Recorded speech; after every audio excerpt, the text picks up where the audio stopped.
It's been about 5 years coming. The European Commission is preparing its formal antitrust case against Google. This, according to the Wall Street Journal. So joining us now to discuss this is Eric Schiffer. He's chairman and CEO of Patriarch Equity. Eric, great to see you. Good to see you, Morgan. So let's talk about this case that's been in the works, or reportedly been in the works forever, but hasn't yet really truly manifested. We haven't gotten all the details on this yet. Will the chatter of formal charges impact Google in the near term? Why or why not? I don't think it's going to impact them in any significant way. I think the more you get into this case, the more you realize that this will likely be a settlement. This is a case of the EU attempting to try to slap, in my opinion, a very large American company. I really question if this was a European company, whether they would do anything at all. The whole case is really, as you know, about Google's, quote, alleged dominance, where they favor their own local services and their other shopping-like services over services that are available by EU companies. And it's possible they're doing this. It is possible, but this is a free service, and so they've earned that right to be able to build their own value-added, profit-generating solutions if they choose to. And you just mentioned that it's an increasing likelihood that we could see Google settle within the EU. How would that impact the bottom line? I mean, what kind of financial penalties could we be talking about here with Google doing that?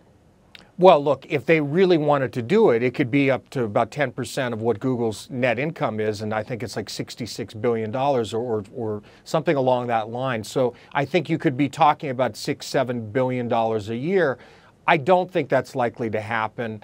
There may be a fine, but ultimately the court will rule on this. And in my opinion, the court will likely, if it goes to this, I'm sure find some kind of mitigated solution. I don't think that'll even happen. I think you're looking at most likely a settlement. Eric Schmidt is a very savvy political leader in terms of understanding how the politics works. He's mastered the Obama administration. I believe that they will find a way to settle this, in my opinion. And do you think that's something that will happen anytime soon, or do you think we're going to see this drag out before we ultimately potentially see a settlement?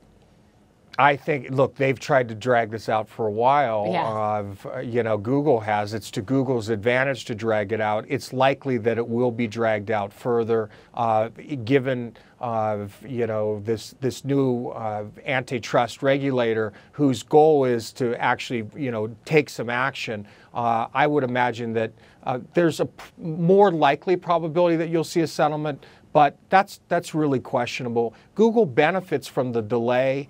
They're good at politics. My opinion is ultimately it's going to settle, but you just don't know. So as an investor, I wouldn't worry about it. I don't think it's significant, and frankly, in many ways, it's anti-American. And just really quickly, one more question on that. With the other U.S. tech companies, big U.S. tech companies that are getting bigger in other parts of the country, does this potentially set up a precedent in terms of how the EU or other parts of the world are approaching them as well? Look, Microsoft has driven a lot of this. So I think whenever you get really big, there's always that risk. But I don't see any company right now that falls into the category with the kind of dominance that Google has. So I don't see that that's a potential. But when you get big, you're going to have competitors get worried and want to try to use the force of the governments in the regions that you may compete in to help to neutralize you. That's what this is about. Look, you've got Yelp, you've got Microsoft. They've been driving this. They've been beating the drum, and then you've got an American company against a backdrop of Europe where, look, it's hurting some of the European companies allegedly, and so these are the underlying forces. Ultimately, a settlement. If you're an investor in Google, don't worry. Well, Eric Schiffer, great to get your take on this. Thanks for joining us. Thank you for watching. I'm Morgan Brennan. Have a great day. Hey YouTube fans, I'm Landon Dowdy from CNBC. Thank you so much for checking out our channel. You can subscribe by clicking right here to check out the latest Mad Money CEO interviews, market news, financial advice, and product unboxing. Enjoy!